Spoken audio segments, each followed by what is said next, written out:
The principal purpose of your EMS competency profile is so auditors can gain instant access to a record of your safety and competency training. Your job is to upload all relevant training and any supporting evidence, making the life of the people you work for or the sites you work on much easier. It will also mean you won't be constantly asked to provide documentary evidence of your suitability to perform the tasks you're competent to do. Your competency profile is very simple to use, and we shall now take you through a tutorial of the functions you need. Once you are registered, you will be able to log into your profile on the EMS index page with the details you were provided with by EMS. You can refer back to this tutorial at any time by using the Help button on your profile. You can edit your details by using the Edit Details button at the top of the page or the Edit Details icon below your summary of details. There are 3 different ways to add training to your profile. You can add training from an EMS registered training provider. Choose the company from the list of EMS registered training providers. Then select the course you undertook and the expiry date of the training.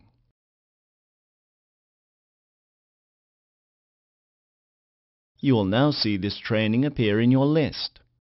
For now, the course shows a question mark icon, but once the training provider confirms that you undertook the training with them, then this will change the icon to a tick. Should you add training from an EMS registered training provider and they do not authenticate your request within 7 days, then you should report this to support@emsonline.org, stating in the email your EMS number and the name of the training provider in question. You can also add training that has not been provided by an EMS registered training provider.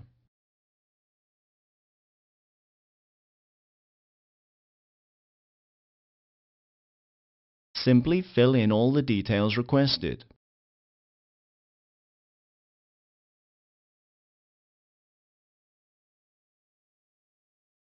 For this type of training, it is recommended that you upload any supporting documentation you have, such as a copy of any certificate awarded.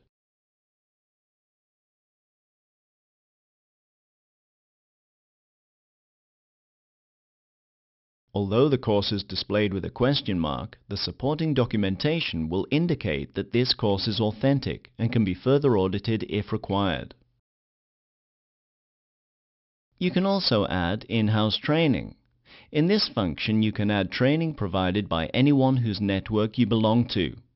This will usually be an employer or a site you attend, but we shall get into more specifics of networks shortly.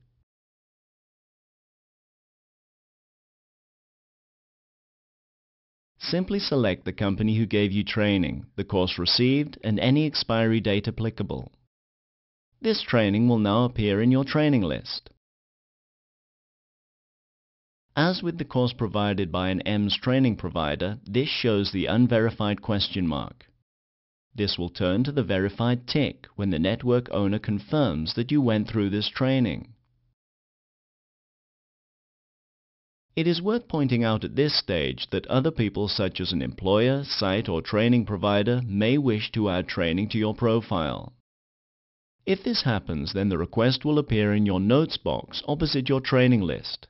Simply click to accept this training onto your profile if it is authentic, or if it is not a course you undertook, then click on the Reject button.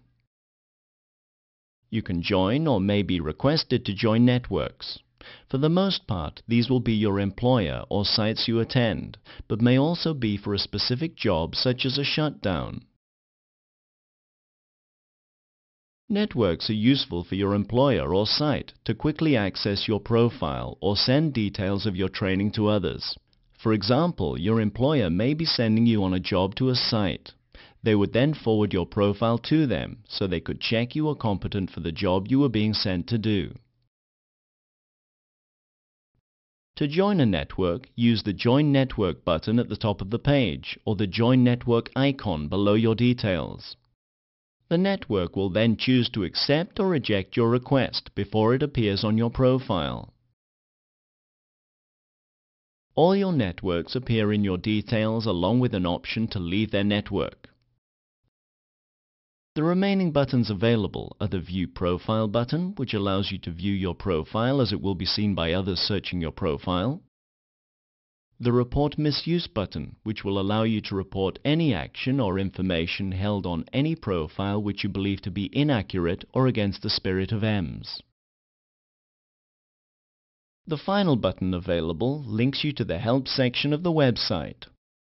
In this section you will be able to see this and other tutorials, view frequently asked questions, and, should these not provide you with an answer, email EMSS technical support.